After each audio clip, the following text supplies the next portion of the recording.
이 시간 예배 자리로 나오신 교우 여러분들께 주님이 주시는 평화가 함께 하시기를 빕니다. 오늘은 부활하신 주님께서 제자들 앞에 세 번째 자신을 드러내는 사건입니다. 주님은 베드로, 도마, 갈릴리 사람 나다나엘과 세베대의 아들들, 그리고 이름을 밝히지 않은 2명의 제자들 앞에 나타나십니다. 나머지 4명은 어디 갔는지 아무런 언급이 없습니다. 이 만남의 장소는 디베리아 바닷가인데요, 우리가 흔히 아는 말로 갈릴리 바다이고요, 제자들의 고향입니다. 하지만 이들은 얼마 전 2번이나 부활하신 주님을 만났음에도 자신들을 찾아오신 주님을 알아보지 못했다라는 것입니다. 저만치에서 말씀을 건네시는데도 전혀 눈치를 채지 못하는 거예요. 그나마 그물을 배 오른편에 던져라 말씀을 유심히 듣던 예수님의 사랑하는 제자 요한이 예수님이다 라고 하였을 때 비로소 제자들은 그분이 예수님인 것을 깨닫게 되었습니다. 오늘 말씀을 통해서 부활의 삶이 무엇인지, 또 주님이 얼마나 우리를 사랑하시는지를 깨닫고 나누는 시간이 되기를 축복합니다. 첫째, 예수님을 만나도 삶의 불안과 답답함은 계속될 수 있습니다. 14절을 보면 예수께서 죽은 사람들 가운데서 살아나신 뒤에 제자들에게 자기를 나타내신 것은 이번이 3번째였다라고 되어 있습니다. 3번째라는 거예요. 성경에서 숫자 3은 완전함, 충만함을 의미합니다. 그러니까 요한은 3번이나 자신을 드러내셨다라는 표현을 통해서 주님께서 부활하신 이후에 제자들이 충분히 알아차릴 수 있을 만큼 거의 완벽할 정도로 예수님이 자기를 드러내셨다 얘기하고 있는 겁니다. 그런데도 제자들은 예수님을 알아보지 못해요. 이것이 무엇을 의미할까요?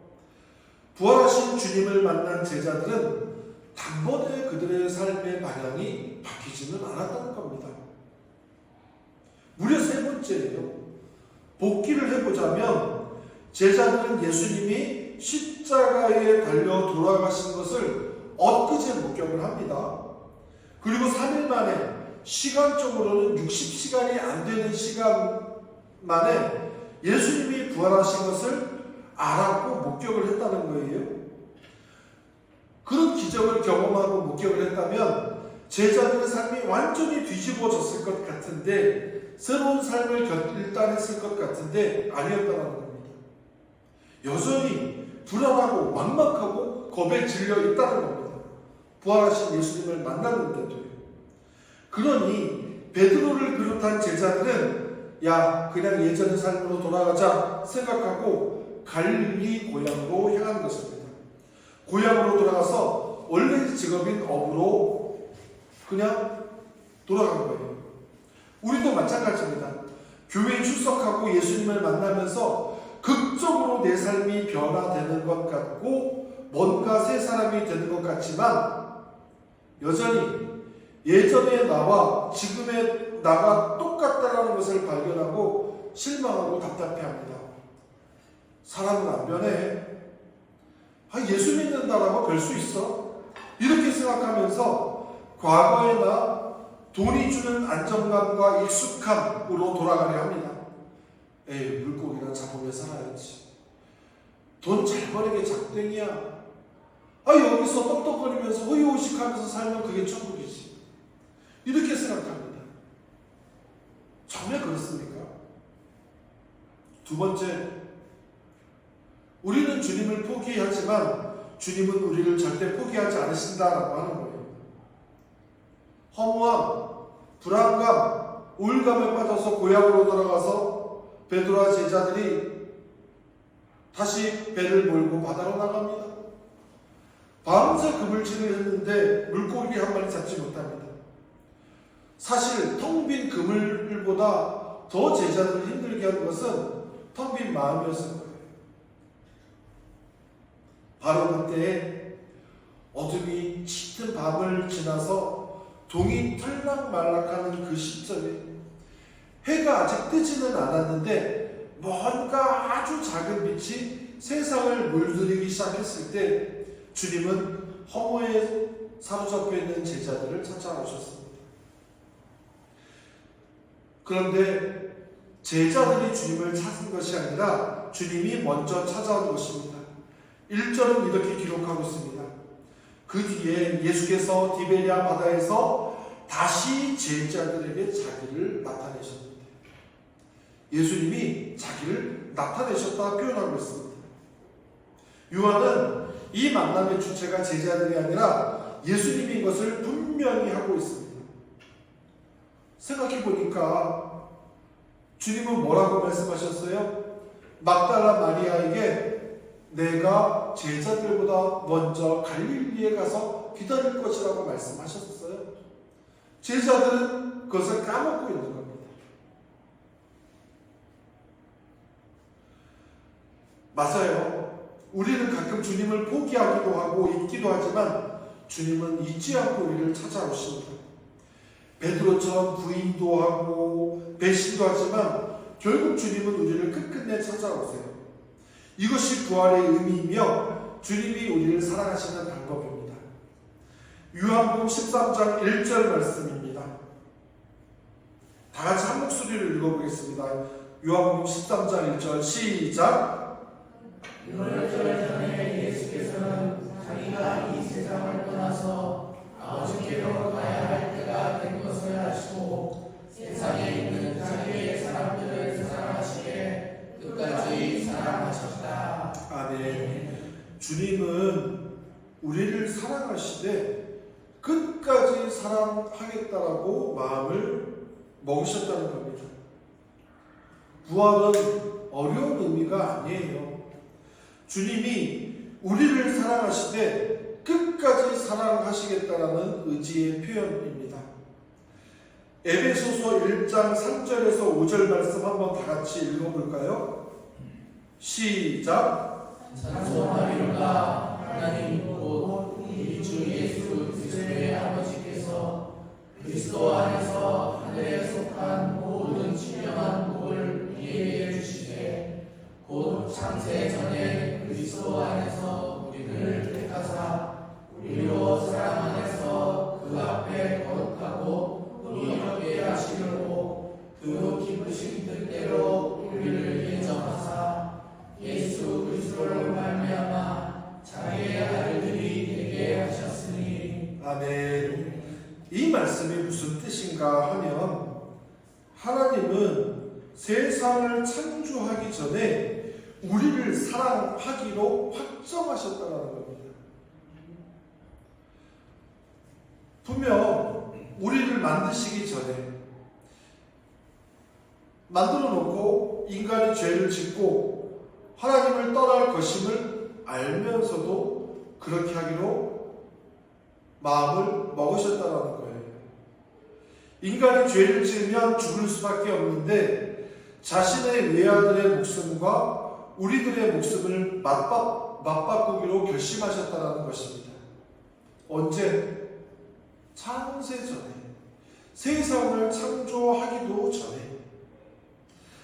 그 주님이 그 아침 갈릴리 바닷가에서 허무함과 실패에 빠져있던 제자들에게 오셨고 지금 여기에 앉아있는 우리에게도 찾아오셨다라고 하는 겁니다. 이것이 예수님 고난과 부활의 의미입니다. 우리를 사랑하시되 끝까지 사랑하시는 부활의 주님을 만나는 저와 여러분이 되기를 축복합니다. 셋째, 부활하신 주님의 음성을 들어야 합니다. 주님을 알아보지 못했던 사람들 모두 부활하신 주님을 알아보기 이전에 먼저 듣는 사건이 있었습니다. 무덤 앞에서 헤매던 마리아는 마리아야 부르시는 음성을 들었고 두려움에 사로잡혀 다락방에 숨어 들었던 제자들은 못장난 손과 옆구리를 보기 전에 평화가 있기를 하시는 주님의 말씀을 먼저 들었습니다. 그리고 오늘 밤 바다에서 헛당만 치던 제자들은 얘들아 부르시는 주님의 음성을 들었습니다. 얘들아라는 말의 원어는 파이디아입니다. 파이디아는 유아, 어린이를 뜻합니다. 파이디온이라는 단어를 들어보셨을 거예요. 여기서 나왔습니다.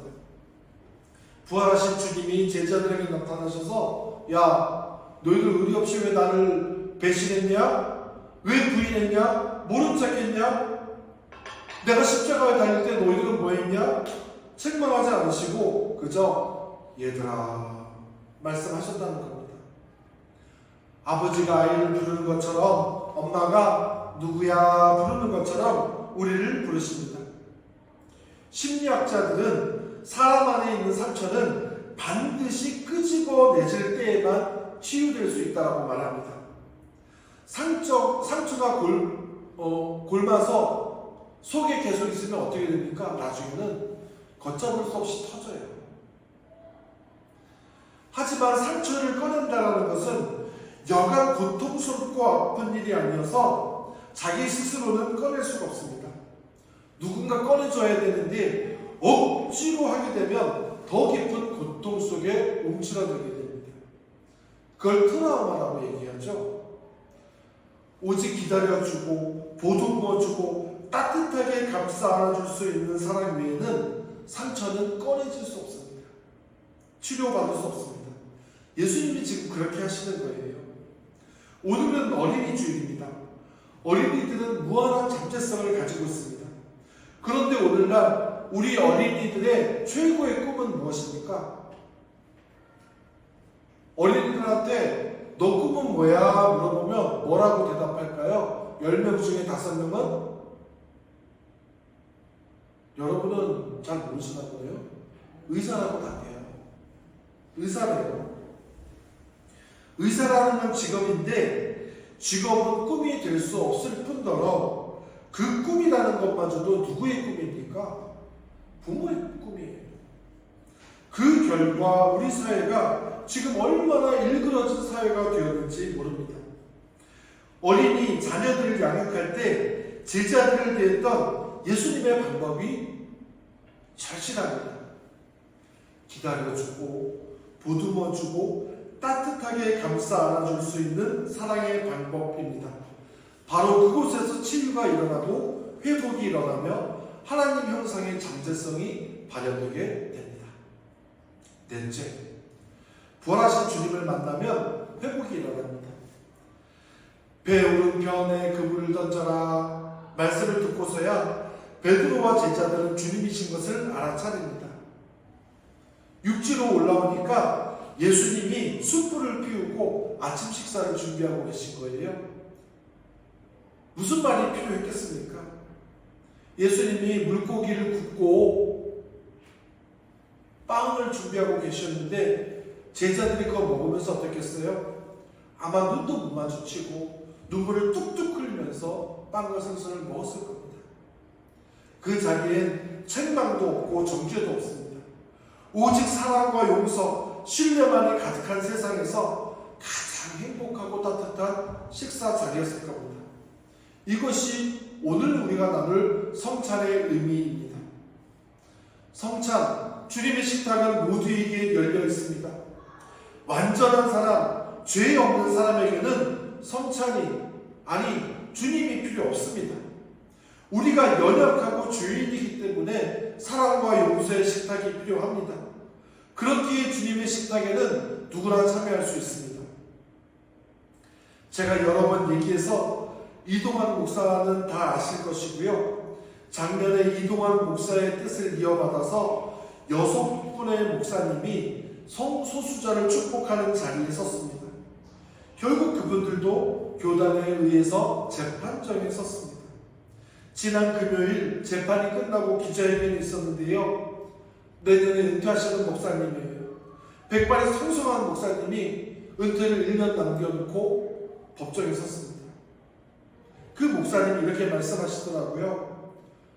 목사가 축복 기도를 할 때 당신은 성소수자요 물어보고 축복을 하고 말고 할 거냐고요. 다른 목사님은 그렇게 축복하냐고요. 우리가 목사가 축도를 하잖아요. 이 자리에 성소수자 계시면 다 나가시기 바랍니다.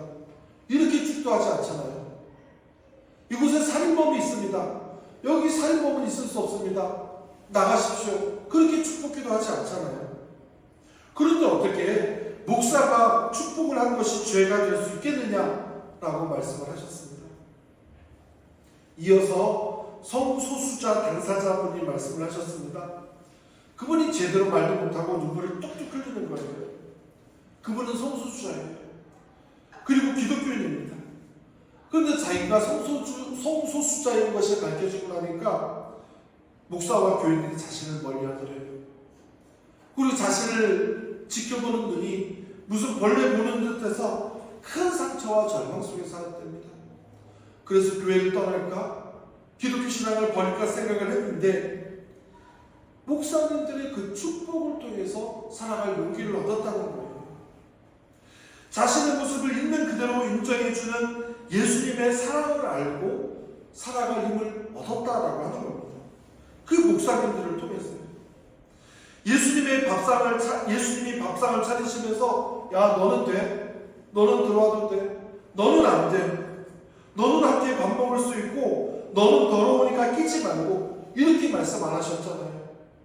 선배의 여성도 있었고 장애인도 있었고 세관원도 있었고 매국노도 있었고 다 있었잖아요. 누구든지 와서 함께 먹고 마시면 그 안에서 회복이 일어나고 예수님의 사랑을 경험할 수 있는 것, 그것이 오늘 우리가 나누는 성찬의 의미입니다. 마지막으로 주님은 새롭게 된 우리에게 사명을 맡기십니다. 주님은 세 번이나 베드로에게 내가 나를 사랑하느냐? 너 나를 사랑하니? 물으십니다. 베드로는 자기 입장에서는 답답하고 미칠 노릇이었을 거예요. 아직 주님이 나를 못 믿으시나? 그렇게 생각할 수도 있었을 겁니다. 주님의 의도는 그것이 아니었을 거예요. 처음 주님 만났을 때를 생각해 보라는 의미입니다.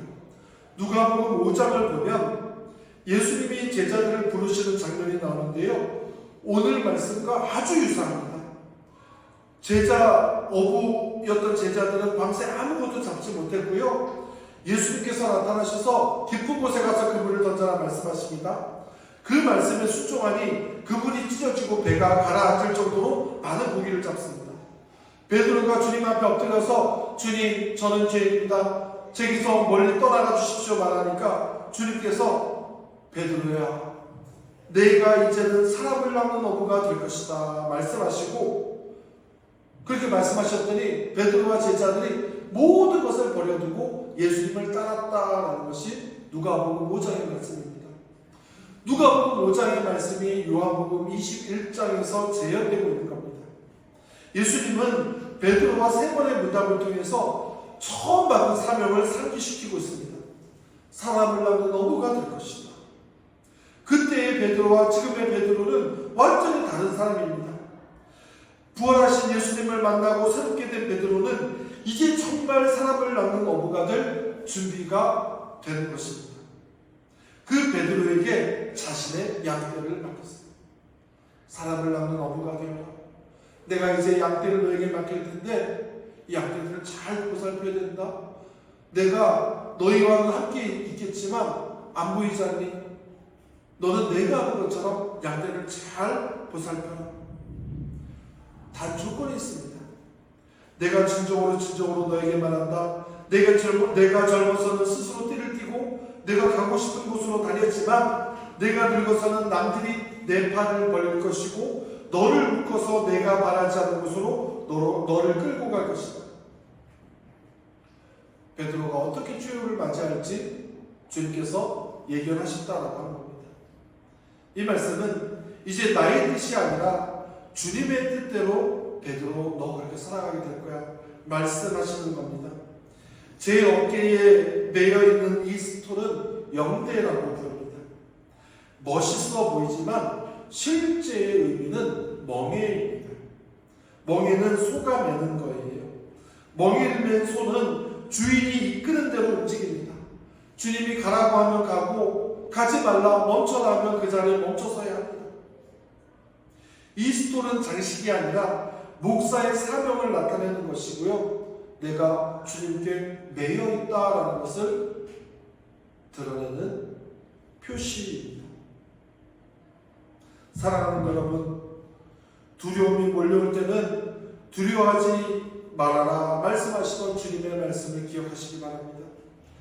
외롭거나 낙심이 될 때는 고아와 같이 홀로 두지 않겠다 어떤 말씀을 기억하시기 바랍니다. 불확실하고 무의미한 삶의 무게가 힘겨울 때면 오늘 제자들을 찾아와서 숯불을 피우고 밥상을 차리시며 회복과 사랑을 보여주셨던 예수님의 그 사랑을 기억하시기 바랍니다. 우리를 사랑하실 때 끝까지 사랑하시겠다라고 약속하셨고 지금도 우리 안에 오셔서 그 사랑을 전하시는 예수님을 기억하시기 바랍니다. 지금 아무것도 변한 것 같지 않아도 주님과 함께하는 말씀의 식탁에서 우리는 어느새 주님을 닮아가고 주님과 하나가 될 것입니다. 그곳에서 우리는 부활하신 주님을 보게 될 것입니다. 또한 우리가 함께하는 그 식탁이 누구든지 찾아와서 주님의 사랑을 경험하는 식탁이 될 줄로 믿습니다. 우리 잠시 말씀을 묵상하면서 기도하겠습니다.